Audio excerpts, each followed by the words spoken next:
Welcome back in another lecture of polity. For latest update, you can follow us on Aurora IS Telegram channel and our website that is www.aurorais.com. To purchase these books, you can check it on Flipkart and Amazon. अगर आप PGB batch join करना चाहते हैं तो आप इन numbers पे contact कर सकते हैं। सो स्टार्ट करते हैं आज हमारा 5th chapter that is union and it's territory. Union and its territory deal with the Article 1 to 4 Part 1 in the Constitution.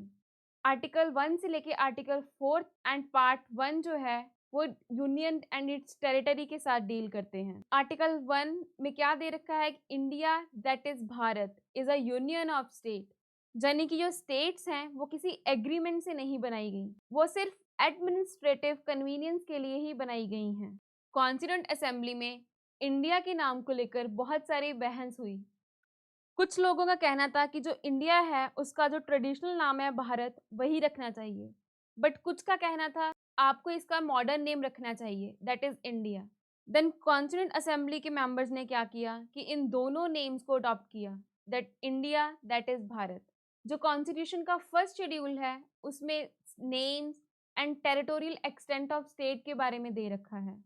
At present India में 28 स्टेट्स हैं एंड 8 यूटीज दी गई हैं। जो टेरिटरी ऑफ इंडिया है वो यूनियन ऑफ इंडिया से wider concept है, यानी कि यूनियन ऑफ इंडिया में सिर्फ स्टेट्स ही आती हैं, बट टेरिटरी ऑफ इंडिया में स्टेट, यूटीज एंड वो टेरिटरीज जिनको गवर्नमेंट ऑफ इंडिया कभी एक्वायर कर सकती है। एज अ सोवरेन स्टेट जो इंडिया है वो किसी भी फॉरेन टेरिटरी को एक्वायर कर सकता है। नेक्स्ट है आर्टिकल 1 में इंडिया की टेरिटरी को 3 पार्ट्स में डिवाइड किया गया है। First territory of the state, second union territory, third वो टेरिटरीज जिनको गवर्नमेंट ऑफ इंडिया कभी एक्वायर कर सकता है। आर्टिकल 2 में दे रखा है अगर हमें न्यू स्टेट्स को की एडमिशन करनी है, न्यू स्टेट्स ऐड करनी है इंडिया में, या फिर कोई न्यू स्टेट एस्टेब्लिश करनी है, तो ये सब हम आर्टिकल 2 के अंदर कर सकते हैं। नेक्स्ट है आर्टिकल 3। आर्टिकल 3 में के अकॉर्डिंग मान लीजिए कि हमें जो इंडिया में ऑलरेडी जो स्टेट्स हैं उनकी जो बाउंड्री है उसको ऑल्टर करना है, किसी स्टेट का एरिया इंक्रीज करना है या फिर डिक्रीज करना है, या फिर किसी स्टेट की बाउंड्री को ऑल्टर करना या फिर उसका नेम चेंज करना, ये सब आर्टिकल 3 के अंदर आएगा। आगे देखते हैं, अगर आपको कोई न्यू स्टेट क्रिएट करनी है, मान लीजिए कि आपको स्टेट से कोई टेरिटरी सेपरेट करके एक न्यू स्टेट क्रिएट करनी है, या फिर टेरिटरीज से कुछ सेपरेट करके कोई न्यू स्टेट क्रिएट करनी है, तो ये सब आर्टिकल 3 के अंदर ही आएगा। अगर हम आर्टिकल 3 के अकॉर्डिंग चेंजेस करना चाहते हैं तो हम उन्हें विदाउट प्रेसिडेंट रिकमेंडेशन नहीं कर सकते। सबसे पहले हमें जो बिल है उसको पार्लियामेंट में इंट्रोड्यूस करने से पहले प्रेसिडेंट की रिकमेंडेशन चाहिए होगी, और प्रेसिडेंट जो है उस बिल को जिस स्टेट से चेंजेस करनी है उसके व्यूज के लिए भेजेगा। आफ्टर दैट जो बिल है उसको पार्लियामेंट में इंट्रोड्यूस किया जाएगा। अगर जो स्टेट है जिसमें चेंजेस की जानी है वो उस व्यूज को एक्सेप्ट नहीं करती, बट उनके आंसर पे जो प्रेसिडेंट है वो बाउंड नहीं होगा, स्टेट लेजिस्लेचर की परमिशन के बिना भी जो बिल है वो पास हो जाएगा। और अगर यही चेंजेस यूटीज में करनी हो तो पार्लियामेंट बिना प्रेसिडेंट की परमिशन, बिना यूटीज की ओपिनियन के वो चेंजेस कर सकता है। नेक्स्ट है बेरुवरी यूनियन केस।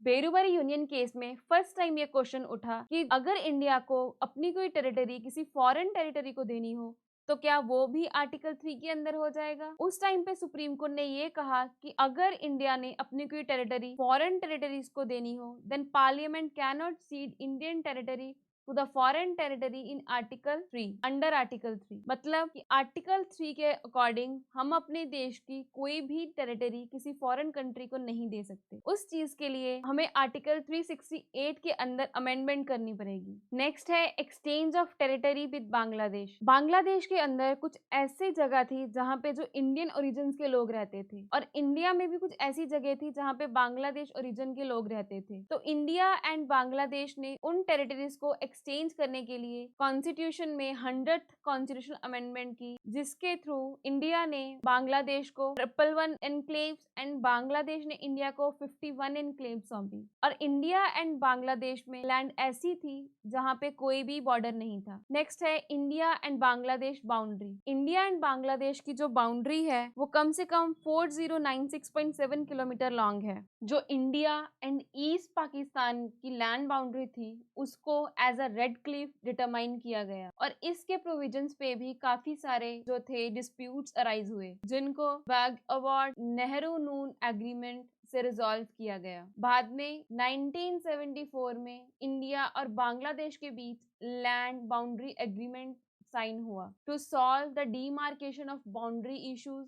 जितने भी बाउंड्री के डीमार्केशन के इश्यूज थे उनको सॉल्व करने के लिए इस एग्रीमेंट को लाया गया था, बट वो इस एग्रीमेंट के बाद भी सॉल्व नहीं हुए। 2011 में 1974 एग्रीमेंट जो था उसको लाया गया, और इस प्रोटोकॉल को government of Assam, Meghalaya, West Bengal and Tripura के सपोर्ट से बनाया गया था। एंड 2015 में इसी वर्जन को जो रिवाइज करके 100th कॉन्स्टिट्यूशनल अमेंडमेंट एक्ट से जो इंडिया एंड बांग्लादेश में बाउंड्री की ट्रांसफर हुई थी उसको किया गया था। नेक्स्ट है evolution of states and union territories. जिस टाइम हमारा देश आजाद हुआ उस टाइम पे इंडिया में दो तरह की पॉलिटिकल यूनिट्स थी। First is British provinces, second is princely states.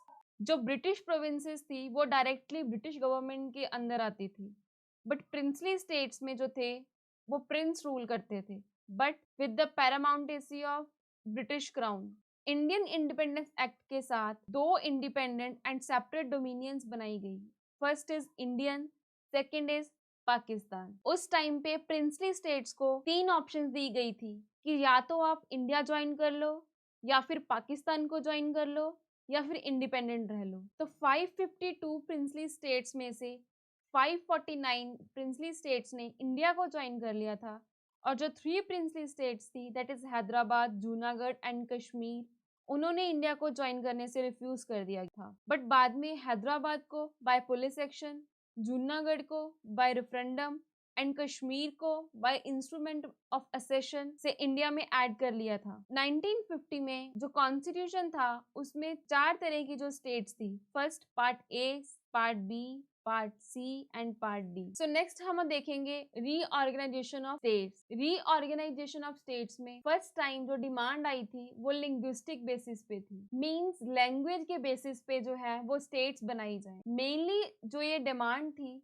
वो साउथ इंडिया में उठ रही थी, तो इसी के कारण जून 1948 में first linguistic provinces commission appoint किया गया, जिसके जो चेयरमैन थे वो एस.के. धार थे, और इस कमेटी को धार कमीशन भी बोला जाता है। इस कमीशन ने ये सजेस्ट किया कि अगर आप स्टेट्स को रीऑर्गेनाइज करना चाहते हो तो उसको आप एडमिनिस्ट्रेटिव के कन्वीनियंस से करें, ना कि लिंग्विस्टिक बेसिस से। तो इसके कारण लोगों में बहुत ज्यादा नाराजगी स्टार्ट होगी, एंड दिसंबर 1948 में एक न्यू कमेटी बनाई गई दैट इज जेवीपी कमेटी, जिसके मेंबर थे जवाहरलाल नेहरू, सरदार वल्लभ भाई पटेल एंड पताबी सीतारमैया। इन्होंने भी जो स्टेट की रीऑर्गेनाइजेशन थी उसको लैंग्वेज के बेस पे करने को रिजेक्ट कर दिया। अक्टूबर 1953 में गवर्नमेंट ने फर्स्ट जो थी लिंग्विस्टिक बेसिस पे आंध्र प्रदेश को बनाया। इसी के कारण जो एजिटेशन थी, आंदोलन थे, वो और ज्यादा तेज हो गए, और इसी टाइम पे जो कांग्रेस लीडर थे जो ये सपोर्ट कर रहे थे कि स्टेट्स जो है वो लैंग्वेज के बेसिस पे बनाई जानी चाहिए, उनकी डेथ हो गई। दिसंबर 1953 में फिर से 3 मेंबर्स का एक कमीशन बनाया गया ये चेक करने के लिए कि क्या हमें लैंग्वेज के बेस पे जो है स्टेट्स बनानी चाहिए। इस कमीशन के जो मेंबर थे फैजल अली, के.एम. पानीकर एंड एच.एन. खुंजरू। इस कमीशन का नाम फैजल अली कमीशन रखा गया। तो इन्होंने कहा कि हम इस बात को तो रिजेक्ट करते हैं कि आप 1 लैंग्वेज 1 स्टेट बनाओ। इन्होंने कहा कि अगर आप स्टेट रीऑर्गेनाइज करना चाहते हो तो आपको इन 4 फैक्टर्स का ध्यान रखना होगा। फर्स्ट, इंडिया की यूनिटी एंड इंडिया की सिक्योरिटी को। सेकेंड, कि जो लिंग्विस्टिक एंड कल्चरल होमोजेनिटी रहनी चाहिए। थर्ड, स्टेट्स को बनाते टाइम हमें फाइनेंसेस, इकोनॉमी एंड एडमिनिस्ट्रेशन का भी ध्यान रखना होगा। Fourth, welfare of people and nation. इस बात को एक्सेप्ट करते हुए गवर्नमेंट ऑफ इंडिया ने थोड़ी सी मॉडिफिकेशन के साथ स्टेट रीऑर्गेनाइजेशन एक्ट 1956 को बनाया and seventh constitution amendment act 1966 के थ्रू जो है 14 न्यू स्टेट्स एंड 6 यूटीज को क्रिएट किया गया। नेक्स्ट हम देखेंगे evolution of states and UT. तो सबसे पहले 1953 में जो आंध्र प्रदेश है उस स्टेट को बनाया गया on the basis of language. Andhra Pradesh को मद्रास में से क्रिएट किया गया था और ये फर्स्ट लिंग्विस्टिक स्टेट थी। उसके बाद हम देखते हैं महाराष्ट्र एंड गुजरात। 1960 में जो महाराष्ट्र एंड गुजरात है उसको बॉम्बे को डिवाइड करके बनाया गया था। महाराष्ट्र जो है वो मराठी स्पीकिंग लोगों के लिए एंड गुजरात गुजराती स्पीकिंग लोगों के लिए। गुजरात जो है वो 15th स्टेट बनी इंडिया की। नेक्स्ट है दादरा एंड नगर हवेली। ये गलती से दमन एंड दीव लिख दिया गया है यहाँ पे दादरा एंड नगर हवेली आएगा। 1954 में दादरा एंड नगर हवेली को पोर्तुगीज से लिया गया था और 1961 तक लोगों द्वारा चुने गए एडमिनिस्ट्रेटर ही वहां पे जो राज कर रहे थे। बाद में 1961 में 10th कॉन्स्टिट्यूशनल अमेंडमेंट एक्ट से इसको यूनियन टेरिटरी बना दिया गया। नेक्स्ट हम देखते हैं गोवा, दमन and Diu. Goa and Daman and Diu को भी इंडिया ने पोर्तुगीज से ही एक्वायर किया था and 12th constitutional amendment act 1962 से इनको भी जो यूनियन टेरिटरी बना दिया गया था एंड बाद में 1987 में गोवा को एज अ स्टेटहुड कन्फर्ट किया गया। नेक्स्ट हम देखते हैं पुडुचेरी। जो पुडुचेरी है वो 1954 में बना था और इसको फ्रेंच से ऑक्युपाई किया गया था और 14th कॉन्स्टिट्यूशनल अमेंडमेंट एक्ट 1962 से इसको भी यूनियन टेरिटरी बना दिया गया था। नेक्स्ट हम देखेंगे नागालैंड। नागालैंड को जो नागा हिल्स थी एंड ट्वेंसैंग जो काप थी उसको असम से काट के बनाया गया था और नागालैंड जो है वो 1963 में बनी थी। नेक्स्ट आता है हमारा हरियाणा एंड चंडीगढ़। इसको 1966 में बनाया गया था पंजाब को बाइफरकेट करके on the recommendation of Shah commission. Shah commission की रिकमेंडेशन पे ही हरियाणा एंड चंडीगढ़ को बनाया गया था और उसी टाइम पे जो सिख थे उनके द्वारा सिख होमलैंड की डिमांड रखी जा रही थी जिसके जो लीडर थे वो मास्टर तारा सिंह थे एंड अभी 2019 में Dadra and Nagar Haveli, Daman and Diu को मर्ज करके सिर्फ एक यूनियन टेरिटरी बना दी गई है। नेक्स्ट आता है हमारा हिमाचल प्रदेश। हिमाचल प्रदेश को 1971 में बनाया गया और ये 18th स्टेट थी इंडिया की। आगे देखते हैं मेघालय, मणिपुर एंड त्रिपुरा। इन 1972 जो नॉर्थ ईस्ट इंडिया था उसके पॉलिटिकल मैप में काफी सारे चेंजेस किए गए। उस टाइम पे 2 यूनियन टेरिटरीज बनाई गई that is Mizoram and Arunachal Pradesh और जो यूनियन टेरिटरीज थी मणिपुर एंड त्रिपुरा की उनको स्टेटहुड का दर्जा दिया गया। मणिपुर जो है वो 19th स्टेट थी, Tripura 20th and Meghalaya 21st state बनी इंडिया की। इनिशियली जो है 22nd कॉन्स्टिट्यूशनल अमेंडमेंट एक्ट 1906 से मेघालय को as a autonomous state create किया गया था बट बाद में जो वहाँ के लोग थे मेघालय के वो इस बात से सेटिस्फाई नहीं थे और इसी के कारण बाद में इसको स्टेटहुड बना लिया गया। नेक्स्ट है हमारा सिक्किम। सिक्किम जो है उसको 1975 में बनाया गया था। सिक्किम जो है उस पे सबसे पहले जो है इंडियन प्रिंसली स्टेट चोग्याल्स का रूल था और बाद में सिक्किम को एज अ प्रोटेक्टोरेट रखा गया इंडिया में। इंडियन गवर्नमेंट ने कहा कि सिक्किम की defence, external affairs and communication की जो रिस्पॉन्सिबिलिटी है वो हमारी होगी बट 1974 में जो सिक्किम के लोग थे उन्होंने ये इच्छा रखी कि हमें तो फुल फ्लेज स्टेट बनना है इंडिया की। 35th कॉन्स्टिट्यूशनल अमेंडमेंट एक्ट 1974 से सिक्किम को एसोसिएट स्टेट्स बनाया गया इंडिया की और इसके साथ article 2A and schedule 10 add किया गया। बाद में 36th कॉन्स्टिट्यूशनल अमेंडमेंट एक्ट 1975 में रेफरेंडम करवा के सिक्किम को फुल स्टेट जो थी वो इंडिया की बना लिया गया और इसके साथ ही आर्टिकल 2A एंड शेड्यूल 10 जो है उसको रद्द किया गया। नेक्स्ट हम देखते हैं मिजोरम, अरुणाचल प्रदेश। मिजोरम एंड अरुणाचल प्रदेश को 1987 में इंडिया में ऐड किया गया था। जो मिजोरम था वो 23rd स्टेट थी इंडिया की, एंड जो अरुणाचल प्रदेश था वो 24th स्टेट बनी। मिजोरम जो था वो पहले यूनियन टेरिटरी था। 1986 में उसको जो है फुल फ्लेज स्टेट बना लिया गया by Mizoram peace accord between government of India and Mizoram.